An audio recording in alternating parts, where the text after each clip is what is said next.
Hey y'all, real quick, I wanted to talk about this Just with the Mess versus Lauren versus the Breakfast Club. And y'all know I have a background in HR and talent acquisition and a few other areas that fall under the talent umbrella or talent development umbrella. So that's why I decided to come to YouTube, was oftentimes ranting and sharing tips about the job market and giving candidates advice about how to get through interview processes. Now, Just with the Mess, first of all, the background is Just with the Mess goes on maternity leave. She's pregnant, so she has to take the time off. And in the interim, they have Lauren covering her segment on The Breakfast Club. Now, The Breakfast Club is a show that provides different news highlights, and it has a comedic end to it, right? But it's very popular, especially in the Black communities. So this is the first point. There's tension between Lauren and Jess with the Mess upon her return from her pregnancy or maternity leave.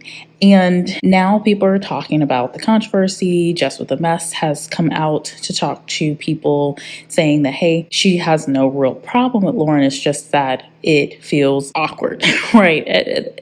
You can watch the video yourself, but she's saying that she's been supportive, but there was tension when she returned, and it doesn't feel like she was welcomed back. Is what I got from the video, cutting through all of the, cutting through all of the fluff. So this is what I want to talk about when it comes to women when they go on to maternity leave. There have been issues with this for a very long time. Companies often like to replace pregnant women, and that's why we have had protections for pregnant women in the workplace. There are reasons for all of these things. People like to talk about, well, we need to get rid of DEI.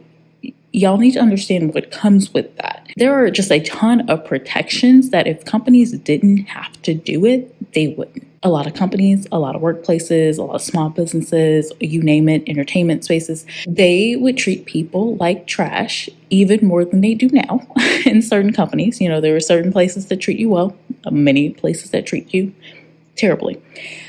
But they would do what they can get away with. So that's number one.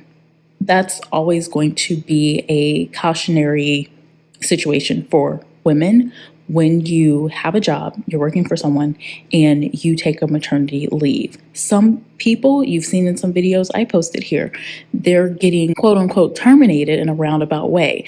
There was a video where I posted a woman who said for her federal job, she had to return to the office. Meanwhile, she's on maternity leave, and the office is miles away, like it's in a totally different state, and she's not able to do that. So that's a roundabout way of saying, hey, you gotta go, right? Knowing that she won't be able to make that move. So that's the first thing I wanted to talk about. The other thing is this controversy. This is entertainment, right? The Breakfast Club, yes, you can say it's a news outlet, but it's really entertainment. And exploiting women in the entertainment spaces have always been a place where women are put against each other to drive up controversy. Y'all remember in the modeling world, Naomi versus Tyra, right? In the music spaces, Rihanna versus Beyonce. There's only one woman that can win. There can only be one Black woman, right? There can only be one woman oftentimes. So it draws attention. And honestly, when's the last time people have been talking about the Breakfast Club this much?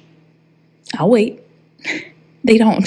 The Breakfast Club, after Angela Yee left, I stopped listening because for some reason it just didn't seem as interesting. I'm a woman. I couldn't relate as much to Charlamagne and DJ Envy. I've never really liked either of them per se with their personalities. And I'm a woman. I don't listen to men and their content a lot because it's typically not for me. And their take on things is just...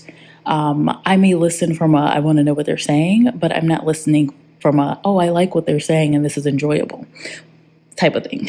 So there are certain people that I do listen to, like at Osmond Gold, because I'm like, I just want to know what he thinks about this. And it's interesting. With them, it's always, there's this undertone where I just don't think that they really truly like women at times, and that's not really something I want to support. Anywho, moving forward, this type of thing just draws attention. The last thing that I was thinking about listening to Jess with a Mess and her talking about this scenario is the idea that possibly DJ Envy and Charlemagne may not like working with her. This happens.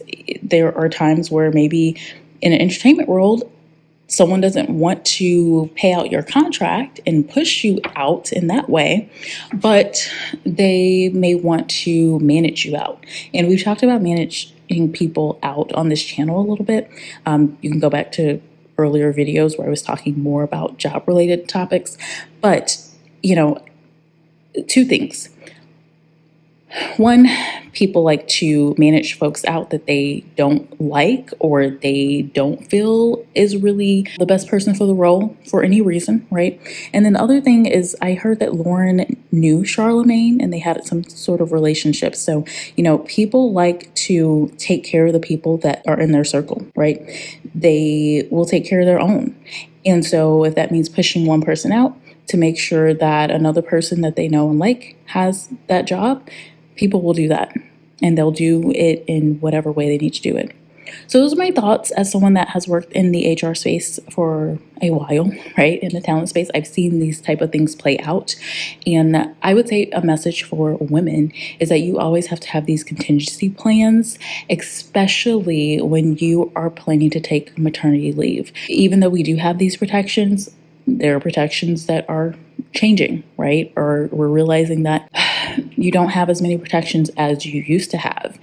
And you also have to make sure that you do know your legal rights in your state and your city. Take precautions to think about what if this job does not exist. Because yes, even though we do have some laws that protect us, there are always ways to get around the laws. With that, I'm going to close it out here. I will talk to y'all later. Let me know what you think about all of this.